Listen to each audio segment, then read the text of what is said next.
A few days ago, I came here and asked if Jirongo didn't have any plans to go to Naivasha or Western, kwa sababu that was his way to his home country. Could he have been trying to lose people who were trying to trail him? Well, what seems to be like a fear or just a theory is now slowly coming to take shape. And like a prophet and an analyst, I'm here to say, told you so. So listen to this excerpt from the Sunday Standard and how they think that the late Cyrus Jirongo maybe could have been trailed. Someone was bailing for his blood, and maybe the bus just did what some people were sent to do. So the assignment was just easy. Listen in. The Sunday Standard can now reveal Jirongo's final moments captured in the CCTV footage showing the brutal death of a man who on many occasions openly spoke about death and fear for his life. In the footage, at 2:18 and 45 seconds AM, Jirongo's white Mercedes, registration KCZ 350C, is captured approaching the Eagle petrol station along the Naivasha-Nakuru Highway. Jirongo then drives into the petrol station, but he does not stop or alight. I asked, why would you drive to a petrol station? You don't stop, you don't alight, you don't get any fuel, you don't check your engine oil, you don't even go out just for bios. I mean, maybe umekazwa na mkojo, you need to cut some weight and go to the washrooms. That didn't happen. Listen in. Seemingly only to make a U-turn. So he only stopped to make a U-turn. He stays at the station briefly. Jirongo did not fuel at the station. 2 seconds later, at 2:18 and 57 seconds, a suspicious Probox vehicle with the number plate KDJ 564E closely follows his car. CCTV footage shows the Probox had 3 visible occupants. Okay. The Probox gets into the station and parks at pump number 2. One man is wearing a white shirt and grey trousers, comes out holding a water bottle. He is then seen walking towards where Jirongo's car is parked, and 5 seconds later, he was back to the Probox. A second man emerges from the back's right seat of the Probox and partially opens the car's bonnet. He gets into an animated conversation with the man who is holding the water bottle. The two speak for a few seconds, and the third man is seen opening the co-driver's door. He peeks out, and all the men look in the direction of Jirongo's car. One points in the direction and hastily closes the bonnet. Curiously, there is no oil, coolant, or water added to the car's engine, defeating the purpose of opening the bonnet. The driver is seen hastily cleaning the Probox windscreen alone, and the other man gets into the car. The Probox follows Jirongo's car at 2:20 and 10 seconds AM.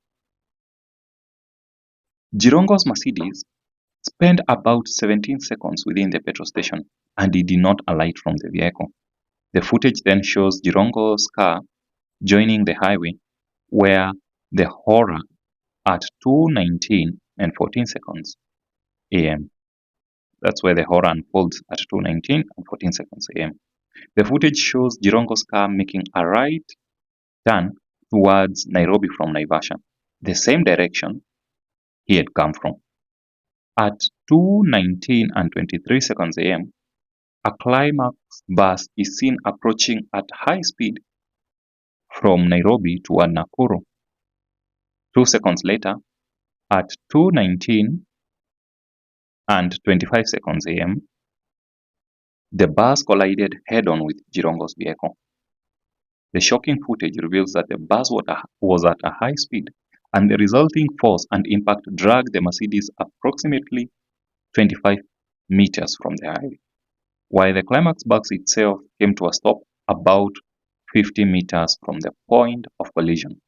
The CCTV footage shows no immediate response, underline no immediate response, with no one alighting from either of the vehicles, not the bus with the 65 passengers, and of course not Jirongo's car. Moments after the crash, smoke is seen billowing from Jirongo's car. At 2:20 a.m., one person, remember the accident happened at 2:19, so at 2:20 a.m., one person is finally seen approaching the wreck to check on the Mercedes. At approximately 2:48 a.m., nearly 29 minutes after the crash, a crowd begins to gather at the scene. It is not clear how long the deceased remained trapped inside his car, which lay in the middle of the highway, as other vehicles were seen on CCTV using alternative routes, avoiding the accident as traffic continued to pile up. So let's just get to that point. And here's my question. If the bus had 65 passengers, could it have taken well over 29 minutes for people to come out and see what happened? And if you read the article further from the Sunday Standard, they're asking, how come there were no other casualties from this bus? Because according to the bus driver, Cyrus Jirongo, it's only him and the conductor who sustained some minor injuries. Hakuna mtu hata aligongwa na kitu on the head due to the impact. More questions than answers. Okay, so it's for you to think and wonder or ask yourself, what could have happened? Is there more than meets the eye? I would say yes. But now, here's the interesting part. What time does the last bus yenye inaenda Western or wherever it was going to leave Nairobi? I guess most leave by 10 a.m. or 11. By 3 a.m. for a bus to be around Gilgil headed to Western. For it to be around Gilgil at 3. What time did it leave in Nairobi? More questions than answers. Well, of course, we might say that it's a festive season, so people are traveling more than, or the number of people traveling is just higher than the normal routine that the buses usually follow. But still, there are no substantial answers on what really happened, especially on why that bus didn't have any passengers. I'm doubting whether that bus was carrying passengers. I'm doubting. I didn't say it was not having passengers, but I'm really doubting. Anyway, my question goes to the Climax bus, because this bus was definitely overspeeding. And nowadays, buses are notorious for overspeeding. And most of them, especially long distance PSVs, they're notorious for overspeeding. Look at Mombasa Road, the Nairobi-Nakuru Kisumu Road, Garissa Road. Kwanza, as those who use Garissa Road travel can always give you a tale. I remember over time, you're doing 120 kilometers plus in your car, and then all of a sudden you just hear hooting. Then all you see is just a white, or just whatever the color it is, you just feel something overtake you. And it's a bus and it's gone and gone. You can't catch up with it. High ski bumps, high ski nini na pita kupita.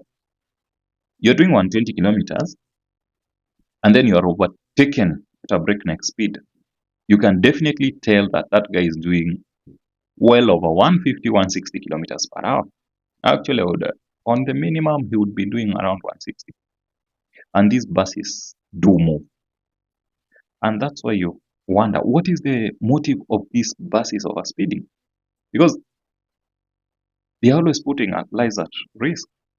And the only motive of overspeeding could be they want money, get people to their destination in the fastest time or the shortest time possible, then make as many trips as you can. I guess that's usually the motive of this overspeeding. But at the end of the day, when an accident happens, then uh, it's just a sad tale. The end result, especially if you just happen to clash with such a bus, then it's ngunduga, done and dusted for you. And for people who are two-wheelers like me, I love cycling.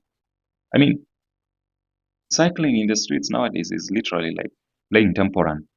Only that in temple run, there is a restart button. In the real life situation, you might not have a restart button, especially where you are pushed away by a bus, by a lorry, by a car, or even hit, unless maybe the gods are on your side or they have decided to just give you a last warning. And you don't try that again. We are going to give you a last chance. That does not happen more often than not, especially in our roads, and most people are losing their lives. So you get to wonder, who do we trust with people's lives, especially if the private owned PSV vehicles are being driven at such breakneck speeds? What happened to speed governors? These things, are they followed?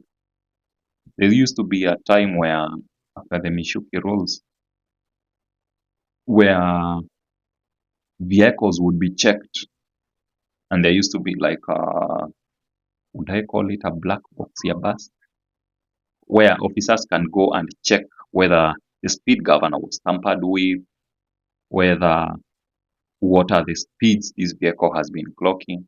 That doesn't happen nowadays, especially with the 50 bobs that the so-called law enforcers have to receive from the matatu or from the public service vehicle sector.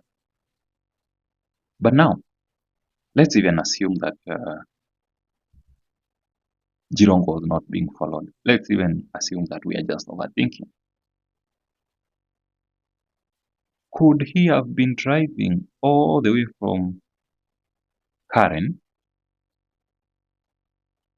while on an active blackout? Because during my drinking days, I remember there was a time we were catering Maji with a friend of mine in Ruaka. And then, of course, you have a long way to go because we're going back to Mombasa Road. So you're in Ruaka and you're going to Mombasa Road. We were supposed to use the bypass. So tukakata maji, got almost time to go, and it was late in the night, I guess. We were leaving the place at around well past 1 a.m. because we were somewhere tulikuwa mahali kwa bomba.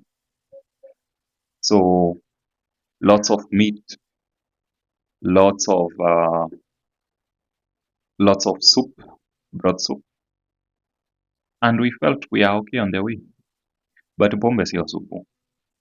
How we found ourselves just near the Bata signboard in Lemuru got us wondering, wait a minute, where are we going? So we had to make a U-turn. Of course, not on the road. We made a very safe U-turn. Then got back to Ruaka, tukashika sasa bypass proper. Could Jirongo have driven all the way from Karen and then realized at Gilgil, wait a minute, this is not where I'm supposed to be.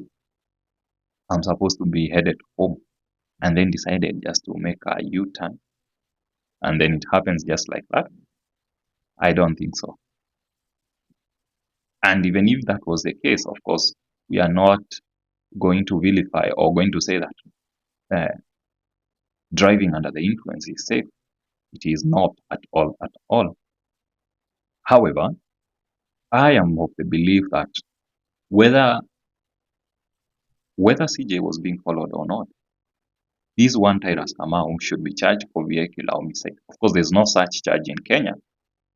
You'll be told maybe uh, you are driving, you might be pursued, or you might be accused of dangerous driving and putting other people's lives at risk. But it's high time we get a regulation where we have vehicular homicide as a charge that one can receive, especially if you caused an accident. Because if this bus was doing maybe 80 kilometers per hour, would have the damage been so detrimental? I don't think so. The fact that this bus was driving at such a breakneck speed made it dangerous and made CJ's death inevitable. And maybe some people's work of ensuring that Jirongo is silent just even easier. Because who are these guys for Robo? Why did they fuel? Why did they get there immediately after Jirongo got there?